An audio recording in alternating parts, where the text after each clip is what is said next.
The autumn morning arrived with the kind of clarity that only comes after years of struggle. Marcus stood at the floor-to-ceiling window of his office, watching the city sprawl beneath him like a vast chessboard. He had not arrived here by accident. His journey from debt-ridden consultant to commanding presence in the financial sector was not born from luck, but from understanding a fundamental truth that most people never grasp. Position is power, and wealth compounds not just in accounts but in human capability itself. 12 years earlier, Marcus had been different. He was weak, not physically, but psychologically and structurally. He possessed talent, certainly, but talent without position is merely potential suspended in the void.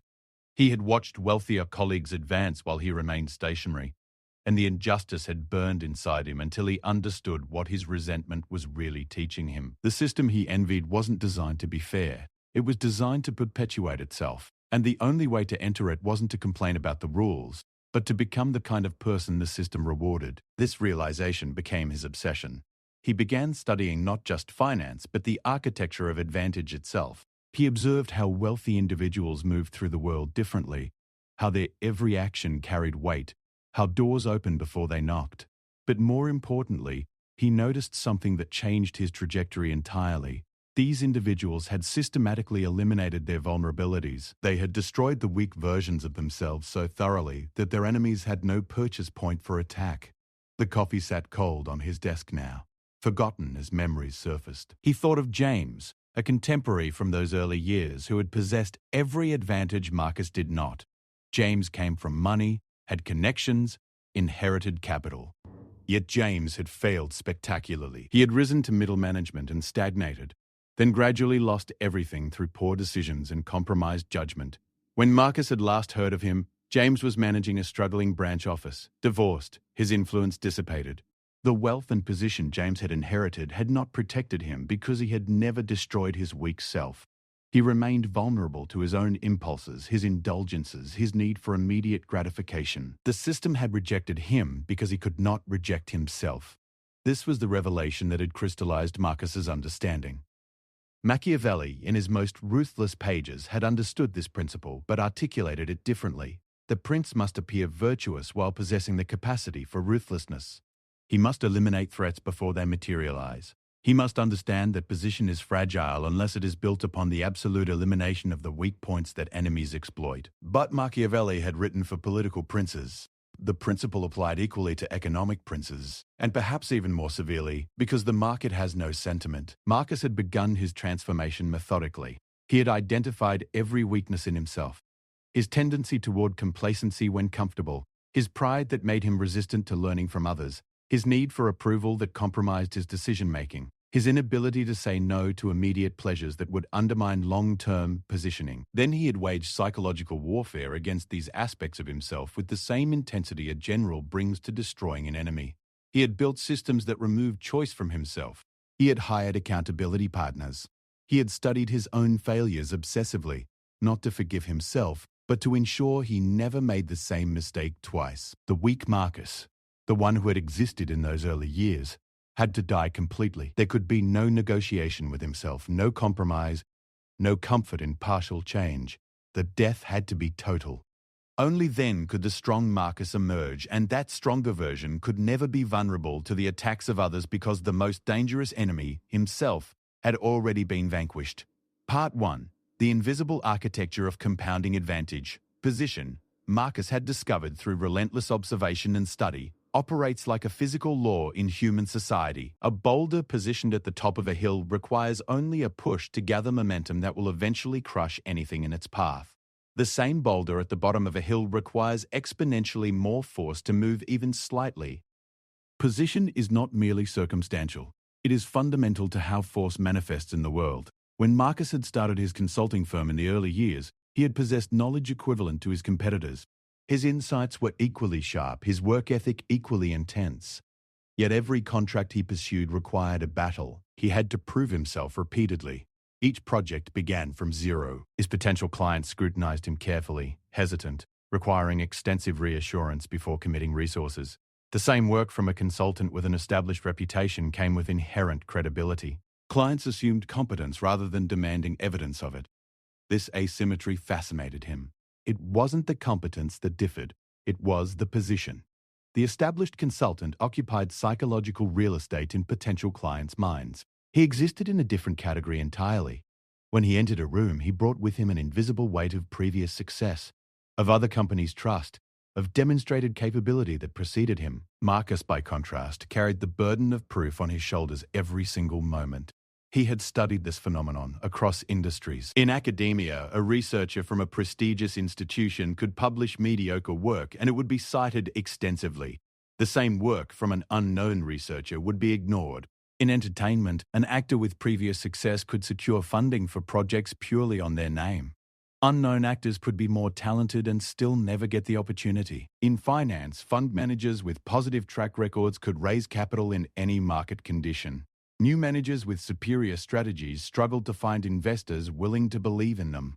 The mechanism was always the same: position preceding and enabling further position. The wealthy individual could deploy capital more effectively, not simply because they had more money, but because their capital occupied a different position in the marketplace. Their money was trusted money. Their judgment was presumed sound. Their choices were followed and replicated by others seeking to piggyback on the advantage. This created a feedback loop that accelerated their position further. Marcus had recognized this reality early and had made a decision that separated him from his struggling competitors. Rather than accept this asymmetry as fixed, he had determined to build position methodically, even in the absence of inherited advantage. He had taken on smaller projects at lower fees specifically to build what he called his position portfolio. Each successful project was not just a client win, it was proof of capability that could be leveraged for the next negotiation. Each positive outcome became social currency that could be spent in conversations with larger prospects. More importantly, he had understood that position is not neutral.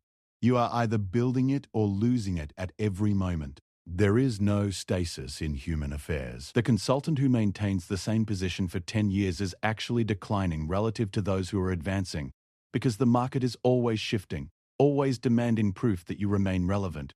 Position is a velocity, not a coordinate. This had led to his most ruthless decision in those early years. He had ruthlessly cut ties with clients who did not pay well, who consumed disproportionate time, or who failed to contribute to his position building. His peers thought he was insane. They urged him to maintain these relationships because you never know when you'll need them. But Marcus understood something they did not. Every hour spent on low-position clients was an hour not spent on building high-position relationships. Every project completed for minimal compensation was a signal to the market that his time was worth minimal compensation. The market read these signals with perfect accuracy, regardless of what he said about his own value. By ruthlessly pruning the weak parts of his client portfolio, he had concentrated his effort on relationships and projects that built genuine position. Within 2 years, his average project value had doubled. His reputation had shifted from competent contractor who takes any job to selective expert who only works on significant challenges. This perception was not false marketing. It was position reflecting reality. He had become the kind of person worth fighting for because he had eliminated the kind of person worth ignoring. The transformation of his daily life had followed naturally from this principle. He had observed that wealthy, successful people seemed to live differently. They didn't simply work harder, they worked in a different configuration. They attended different venues, spent time with different people, consumed different information. Initially, Marcus had assumed this was a luxury available only to people who had already accumulated capital. Then he realized it was actually the inverse. They had accumulated capital because they had structured their lives in the way that enabled it. He had begun his own restructuring with the most intimate domain, his mind. He had systematically eliminated the informational inputs that wealthier people did not consume. He had stopped watching television, not because television is inherently harmful, but because it was a position-destroying activity. It consumed time without building position. And worse, it shaped his mind in ways that aligned him with the perspectives of the masses. The wealthy do not think like the masses, and they do not consume the mental content the masses consume. This is not snobbery. It is structural. He had replaced television with reading, but not casually. He had consumed historical biographies of successful people, studying how they had built position. He had read technical works in finance, understanding how money moved through systems. He had studied psychology, recognizing that position in the world begins with position in the mind. Most importantly, he had spent time in silence and reflection, understanding his own mind deeply enough to identify exactly where he was vulnerable, exactly where the weak aspects of himself could sabotage his advancement. His diet had undergone transformation. Food, he had discovered, is not merely calories. It is a daily statement about your position and your commitment to maintaining it. Wealthy, successful people maintain their physical appearance not from vanity, but from understanding that how others perceive you affects the position you occupy. The man who looks frail and exhausted occupies a different position than the man who looks vital and controlled. This is not superficial. It is fundamental to how humans process status and capability. Marcus had become disciplined about sleep not by forcing himself through misery, but by understanding that sleep is an investment in position. The tired mind makes poor decisions that erode position. The well-rested mind can navigate complex situations that maintain and build position. He had restructured his entire physical life to serve his position-building strategy. But the most critical transformation had been psychological. He had begun the process of systematically identifying and eliminating the weak aspects of his personality and psychology. These were not merely bad habits. They were vulnerabilities, points where his enemies, whether competitors, difficult clients, or circumstances, could apply force and bring him down. His pride had been one such vulnerability. He had possessed a deep need to be seen as right, to win arguments, to avoid admitting mistake. This had made him brittle in negotiations and resistant to feedback. A skilled opponent could provoke his pride into reckless decisions. He had observed this weakness with clinical detachment and had begun the long work of eliminating it. He had forced himself to admit error publicly. He had trained himself to listen to criticism without defending himself. He had practiced humility until it was no longer an act but a genuine state of mind. His comfort-seeking nature had been another critical vulnerability. He had a deep pull toward ease, toward accepting good enough rather than pursuing excellence. This weakness manifested as complacency, as the willingness to coast when circumstances seemed stable. He had watched other talented people destroy their positions precisely through this weakness. They had achieved some success, felt secure, and had gradually allowed their standards to slip.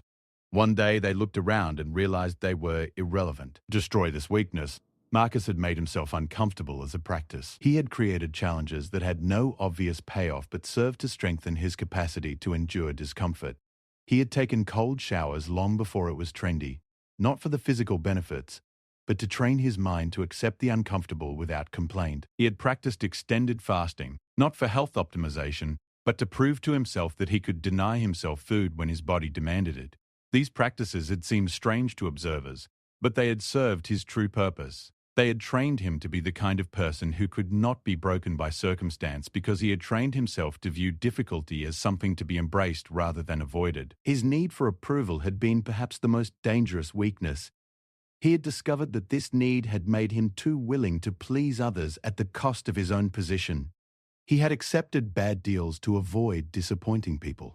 He had compromised his judgment to maintain harmony. He had stayed in relationships and situations that were eroding his position because he could not bear the temporary discomfort of confrontation. The work of eliminating this weakness had been subtle and difficult. It had required him to build deep internal conviction about his own value, independent of external validation. He had begun to notice the small moments where he would choose approval over integrity, and he had changed his choice. It was terrifying at first. What if people didn't like him? What if he seemed arrogant for insisting on his own standards? But as he persisted, something extraordinary had happened. People respected him more. His refusal to chase approval had made his approval more valuable. The asymmetry had inverted. By the time Marcus had been in business for 5 years, he had become almost unrecognizable from the person he had been. But the transformation was not external. It was so complete that his exterior had transformed of its own accord. He moved differently because he had eliminated the hesitation that had made him move uncertainly. He spoke differently because he had eliminated the need to fill silence and the fear that made his speech tentative.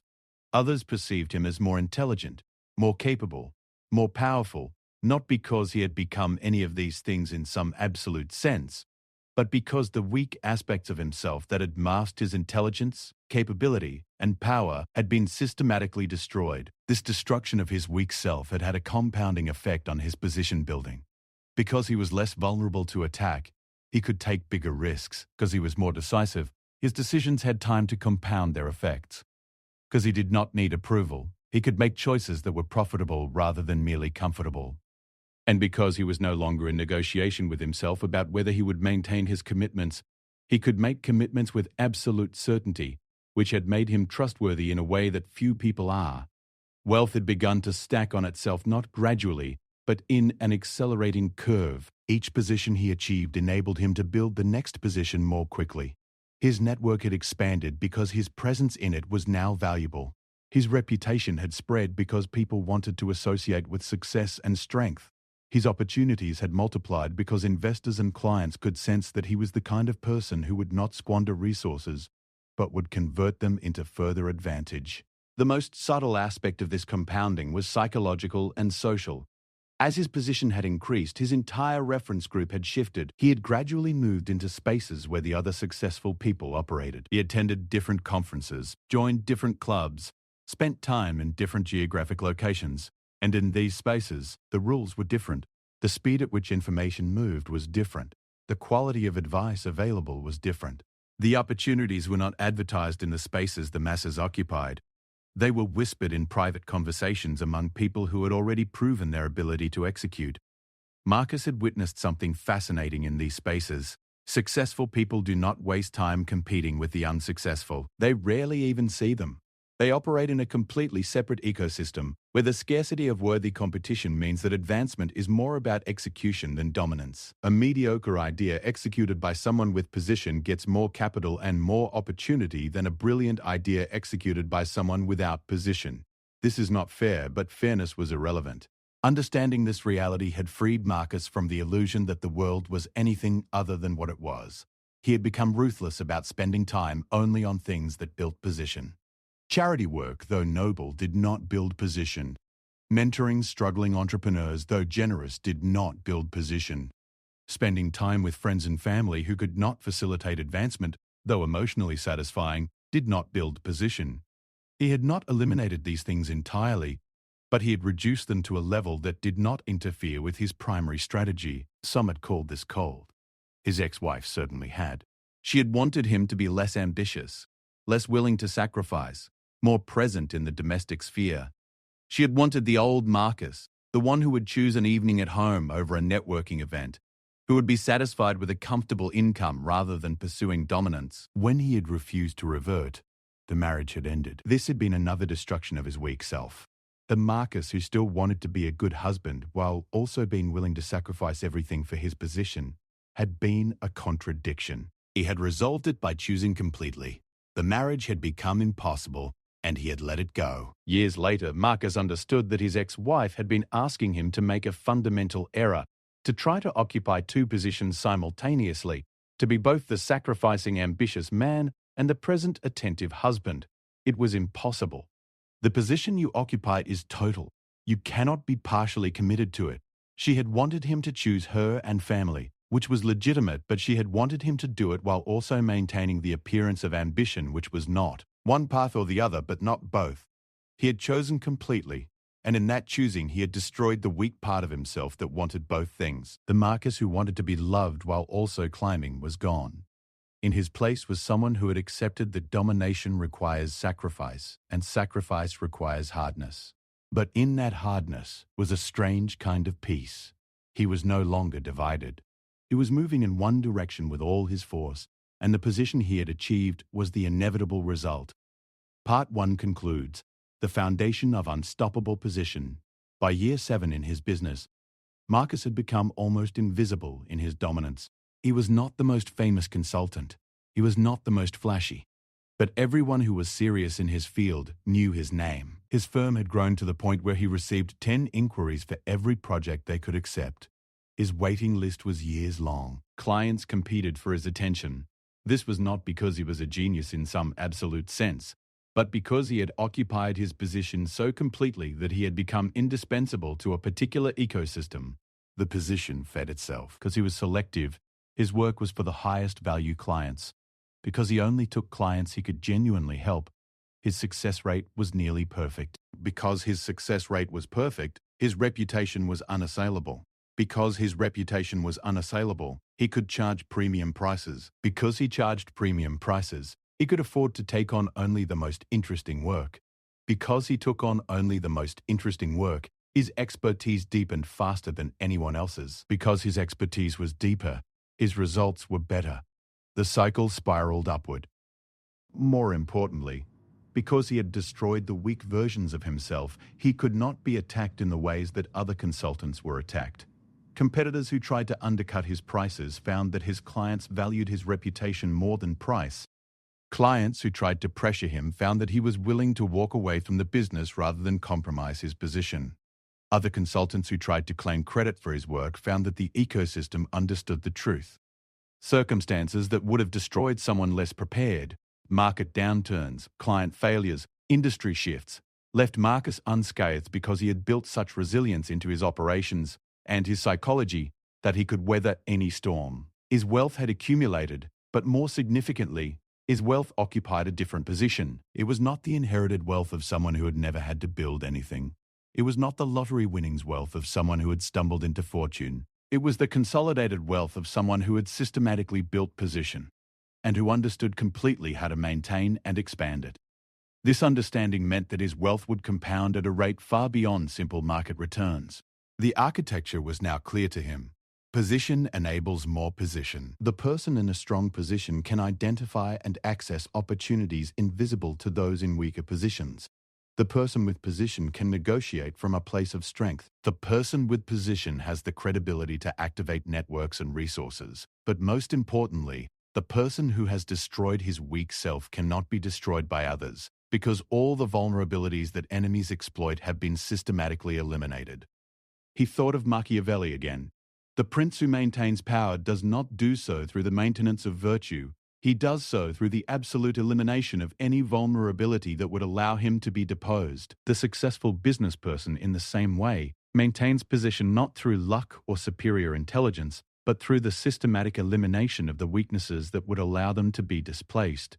And the person who understands this can build position inexorably, regardless of starting conditions, because they understand that the game is not about being the smartest or the fastest. It is about being the most resilient, the most committed, and the most willing to destroy your own weaknesses before your enemies exploit them. Part 2. The Science of Self-Destruction and Renewal. The philosophy that had taken root in Marcus's mind during those building years had a name that he discovered in his reading: creative destruction. It was a concept from economics originally articulated to describe how capitalism maintains dynamism by destroying inefficient structures and replacing them with more efficient ones. But Marcus had realized it applied equally well to the human being. The person who does not regularly destroy and rebuild the weak aspects of himself becomes increasingly brittle, increasingly vulnerable, increasingly likely to be swept away when circumstances change. This realization had sent him deeper into psychological and philosophical study. He had examined the lives of people who had achieved dominance, not just in business, but in various fields. What he had discovered was a pattern. The people who maintained dominance did not do so by achieving a state of perfection and then resting. They maintained it through a constant process of ruthless self-examination, identification of weakness, and elimination of that weakness through disciplined action. Julius Caesar had maintained his dominance through a constant purge of potential rivals and sources of instability. Napoleon had maintained his through the continuous reorganization of his forces and strategic approaches, never allowing complacency to settle. Rockefeller had maintained his dominance in oil through the ruthless consolidation of inefficient competitors. Jobs had maintained Apple's dominance through the constant destruction of previous products, forcing obsolescence to serve innovation. The pattern was universal.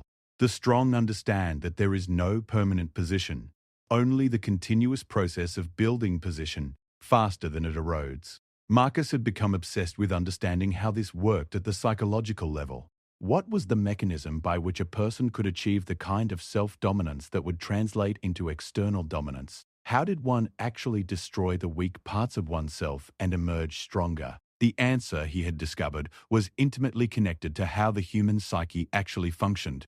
The person who was divided against himself, who wanted both advancement and comfort, both security and dominance, both approval and independence, was condemned to mediocrity because he was constantly negotiating with himself about which direction to move. The person who was unified, who had completely committed to a single direction and had aligned every aspect of his being with that direction, could move with the force of a consolidated force of nature. This unification could only be achieved through the destruction of the competing self. The part of Marcus that had wanted comfort had to be killed. The part that needed approval had to be eliminated. The part that wanted to be liked had to be purged. But this was not a process of becoming psychologically damaged or broken.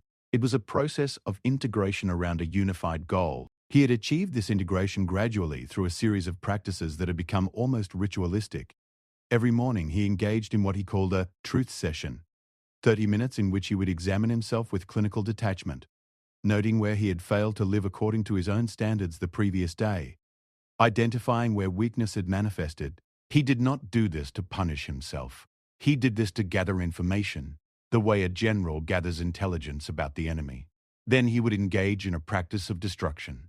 He would write down the specific manifestation of weakness he had observed, and then he would systematically dismantle his psychological commitment to it. If he had noticed himself seeking approval from someone, he would make a note to deliberately disappoint them in some small way, to prove to himself that their disapproval did not control his actions. If he had noticed himself choosing comfort, he would immediately engage in a deliberate act of discomfort.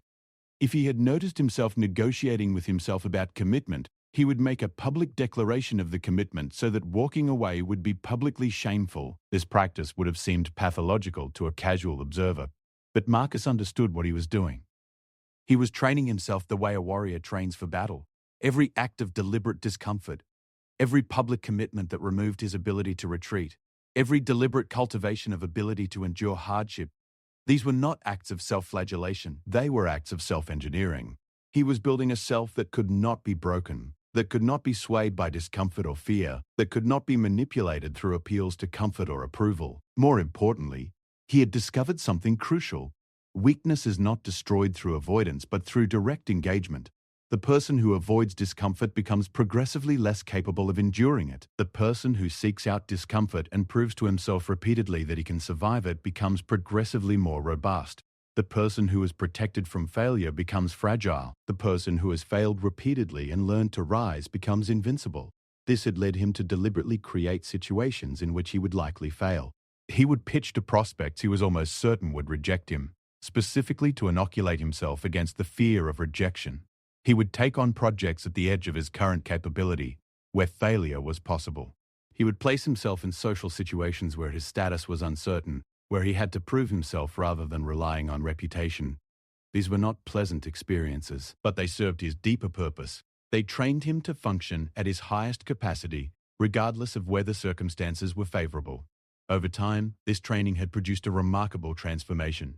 Marcus had become almost impossible to rattle. He could enter high-stakes negotiations where he had more to lose than he would directly admit, and yet he would remain perfectly calm because he had trained himself to accept the possibility of loss.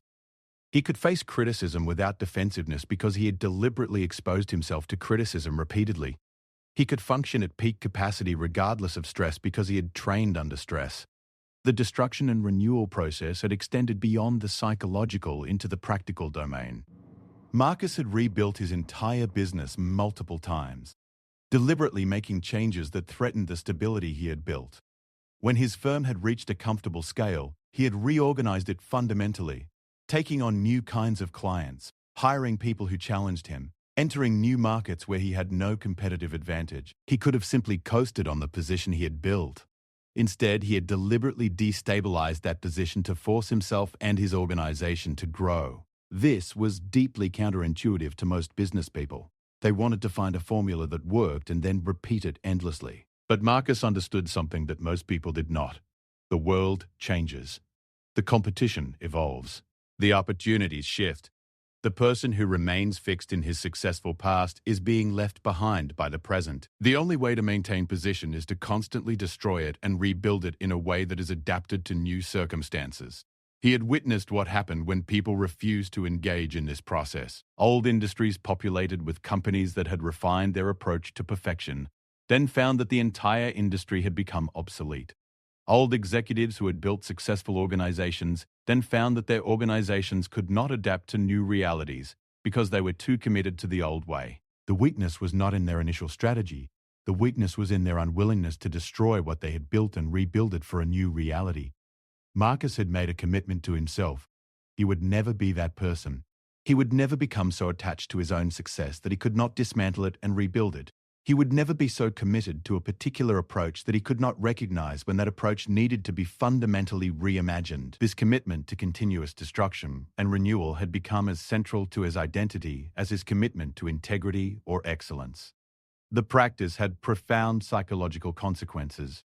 Because Marcus was constantly destroying the weak parts of himself, he was never accumulating the psychological baggage that most people carried, the old failures they couldn't let go of, the limitations they had accepted as fixed, the patterns they believed they could not change.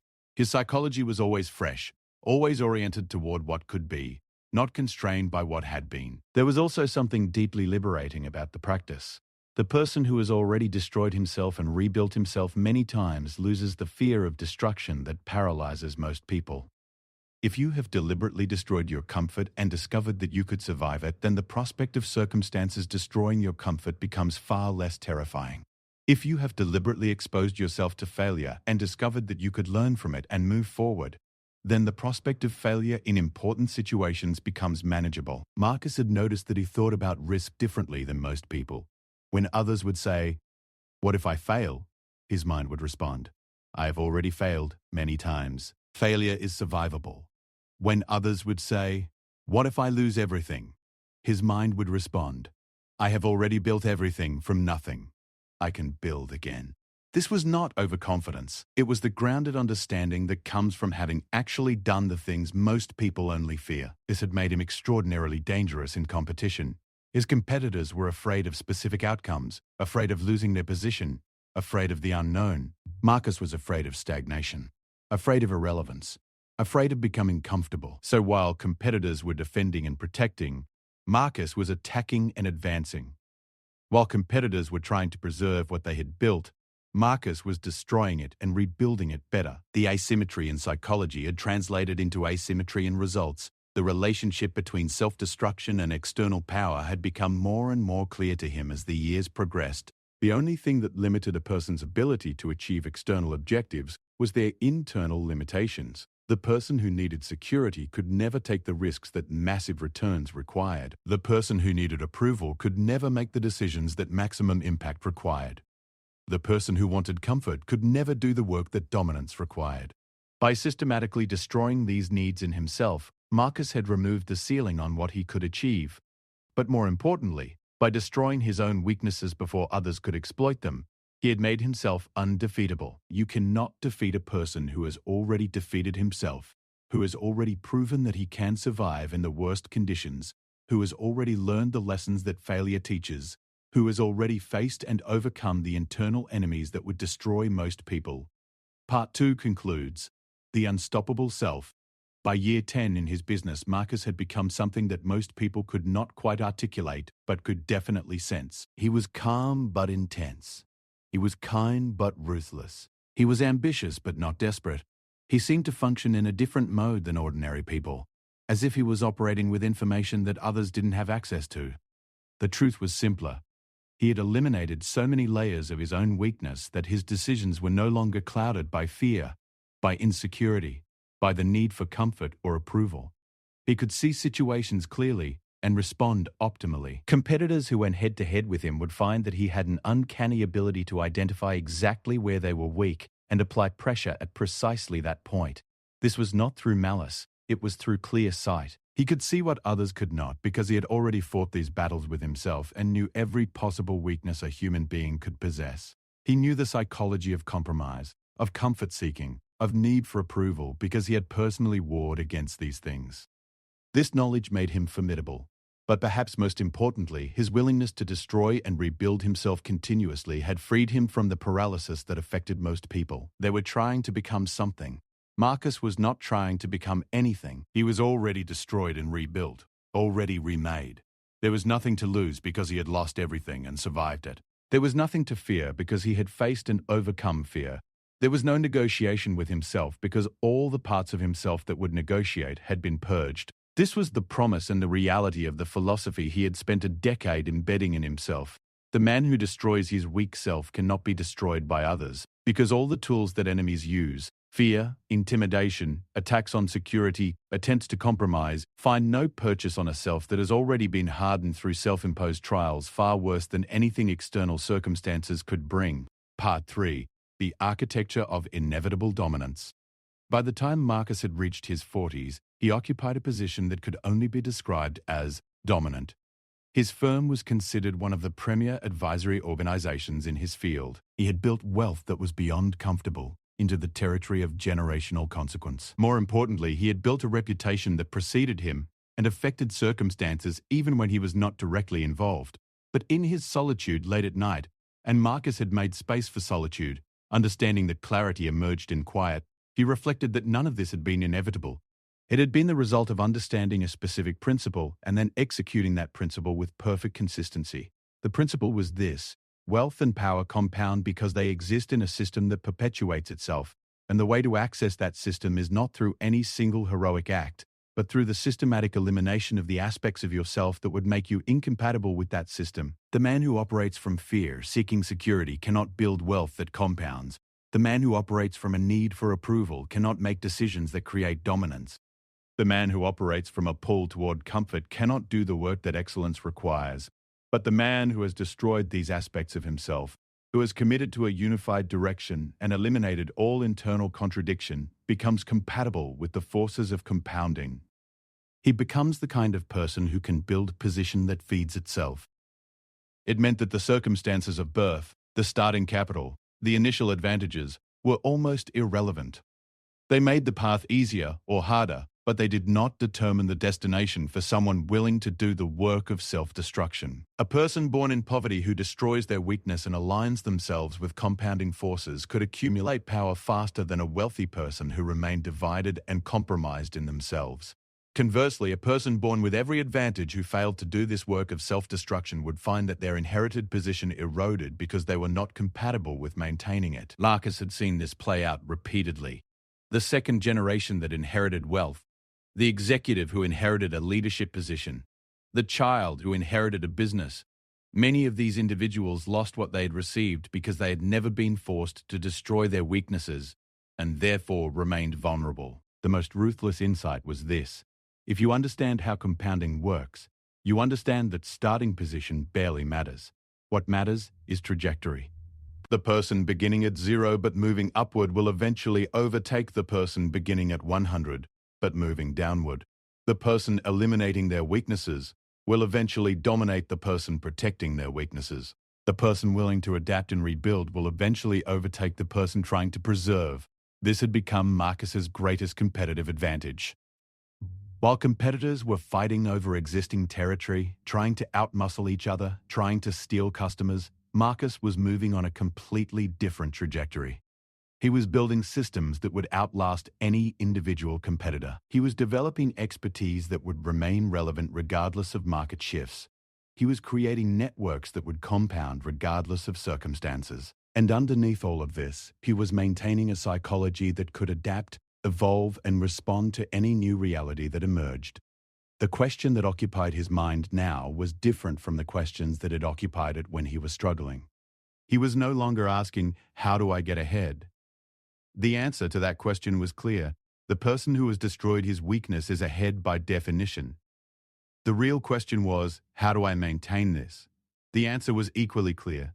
He could maintain it only by continuing the same practices that had built it. He could not rest. He could not become comfortable. He could not stop examining himself ruthlessly for signs of weakness. The moment he began protecting his position instead of advancing it, the moment he became more concerned with what he had and with what he could build, the moment he started seeking comfort instead of growth, that moment would mark the beginning of his decline. This was perhaps the most difficult insight to accept. There was no finish line.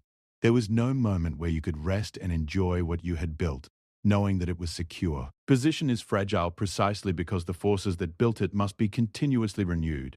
The company that stops innovating becomes obsolete. The person who stops growing becomes irrelevant. The empire that stops expanding begins to contract. Marcus had made a choice in his 40s. He would not try to preserve what he had built. Instead, he would continue to expand it, to destroy it and rebuild it, to push himself to new edges. This choice meant that he would never have the comfort of feeling like he had made it, But it also meant that he would never have the experience of slow decline that claimed so many successful people. The experience of being once great, then gradually less great, then mediocre, then irrelevant. He had also begun mentoring a small circle of younger people who seemed to have the hunger and the capacity to understand what he had learned. He did not teach them his business techniques, he taught them the principle. He taught them that position is built through the elimination of internal weakness, that wealth compounds for those who understand how systems work, that the person who destroys himself is invincible to external destruction. Not many had been willing to engage with this philosophy fully.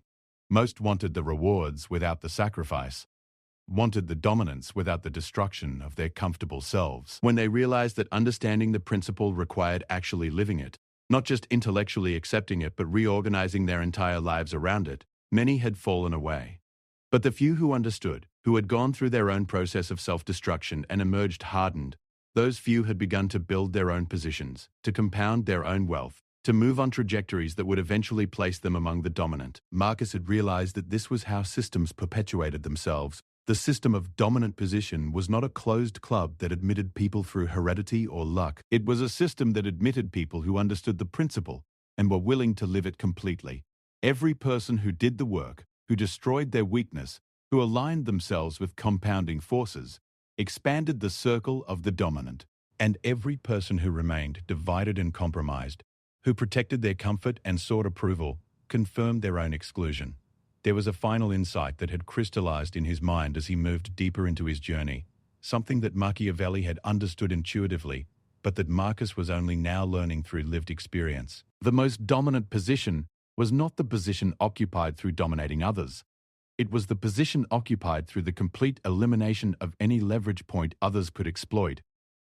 The tyrant who maintains power through fear and force is actually weak, because he depends on continuous external force to maintain his position. If the fear disappears, if the force diminishes, if circumstances change the balance of power, his position crumbles. But the person who has destroyed his own weakness, who cannot be intimidated because he has already confronted his own deepest fears, who cannot be broken because he has already broken himself and rebuilt stronger, that person occupies an invincible position. This was the synthesis of the two aspects of the principle. The first was that wealth compounds for those who understand systems and position themselves advantageously within them. The second was that the person who has destroyed his weak self cannot be destroyed by others. Together, these two principles formed an architecture of dominance that was nearly unshakable. The person who understood both of these principles and organized their life around them would inevitably rise. It might take years. It might require sacrifice. It might demand the destruction of comfortable versions of themselves. But given sufficient time and commitment, rise they would. And once risen, they could not easily be pushed back down by people operating from fear, from the need for comfort, from the need for approval. The asymmetry would be too great. As Marcus stood at his window in his 40s, looking out at the city that had seemed so vast when he was struggling, he understood finally that the view had not changed. The city was the same. What had changed was the position from which he was viewing it. And that change in position had changed everything. Not just his external circumstances, but his internal reality, his capabilities, his understanding of what was possible. The man he had been, divided, struggling, vulnerable, seeking approval and comfort, could never have achieved what the man he had become had achieved. But the man he had become had not emerged through luck or circumstances. He had emerged through the deliberate, systematic destruction of the weak man's vulnerabilities, limitations, and dependencies. This was the promise and the reality. The person who destroys his weak self creates the conditions for inevitable dominance, first over himself, then inevitably over circumstances and over competitors. And in that dominance is not cruelty, though cruelty may sometimes appear necessary. In that dominance is clarity. In that dominance is the freedom that comes from having nothing left to fear, because you have already faced and overcome the most dangerous enemy, yourself. The ultimate realization was this. Position and wealth do not truly stack on themselves. They stack on the person who has done the work of self-destruction, who has created a self that is compatible with advancement, who has eliminated the internal contradictions that would undermine position, who has hardened themselves through self-imposed trials until they are capable of enduring anything. In this understanding was not cruelty toward oneself, but clarity. In this understanding was not domination of others, but the creation of self that could not be dominated. And in this understanding was the pathway that anyone, regardless of starting position, could follow to achieve inevitable dominance. The city stretched out before him, infinite with possibility. But Marcus was no longer looking at possibilities. He was looking at the inevitable results of a person who understood the principle, who had applied it completely, and who would continue to apply it for as long as he lived. The position would compound, the dominance would expand, and the man who had destroyed himself had become the man who could not be destroyed.